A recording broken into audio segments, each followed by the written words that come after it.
ఎవడి మతాచారం వాడిది. అసలు మతాల మధ్యన తేడాలు ఎందుకు వచ్చినాయి? ఆ ఆచార వ్యవహార సరళిలోనే. అది తెలియాలి గదా! రాజకీయ నాయకుడైనప్పుడు మరింత కంట్రోల్‌లో ఉండాలి గదా! ప్రపంచవ్యాప్తంగా క్రిస్టియన్స్ క్రిస్మస్ వేడుకలు ఘనంగా జరుపుకుంటారు. ఇళ్ళ దగ్గర లైటింగులేసుకుంటారు. అట్లా ఎందుకు జరుపుకోకూడదు? దీపాలెందుకు పెట్టాలి? నూనెందుకు వాడాలి? ఇది అఖిలేష్ యాదవ్ అనే వింత మేధావి, పనికిమాలిన దద్దమ్మ, హిందువులంటే వ్యతిరేకి, అలాగే సుదీర్ఘకాలం పాటు వీళ్ళ బాబే అయోధ్యలో కరసేవకుల్ని కాల్చి చంపించినటువంటి రాక్షసుడి కొడుకు. వీడొక మత పిచ్చిగాడు.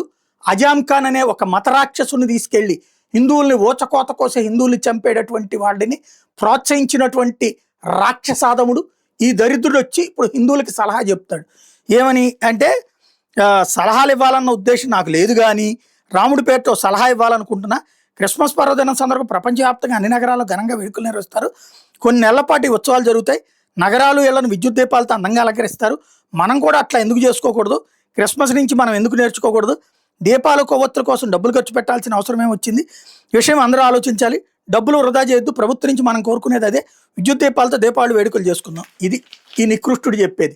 పిచ్చిముండా కొడుకు తెలియంది ఏంటంటే కరెంటు విద్యుత్ దీపాలు పెట్టుకుంటారు దీపావళికి హిందువులు. షాపులకు అలంకరిస్తారు, ప్రభుత్వ కార్యాలయాలకు అలంకరిస్తారు, ఇళ్లకు కూడా అలంకరించుకుంటారు.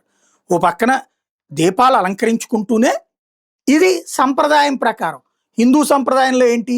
దీపం పెట్టడం దేవుడి దగ్గర అనేటువంటి సంప్రదాయం. దీపం అనేటటువంటిది ఒక నైరాశ్యం నుంచి ఆశ వైపుకు రేకెత్తిస్తుంది. అట్లాగే లక్ష్మీదేవిని ఇంట్లోకి ఆహ్వానిస్తుంది అన్నటువంటిది.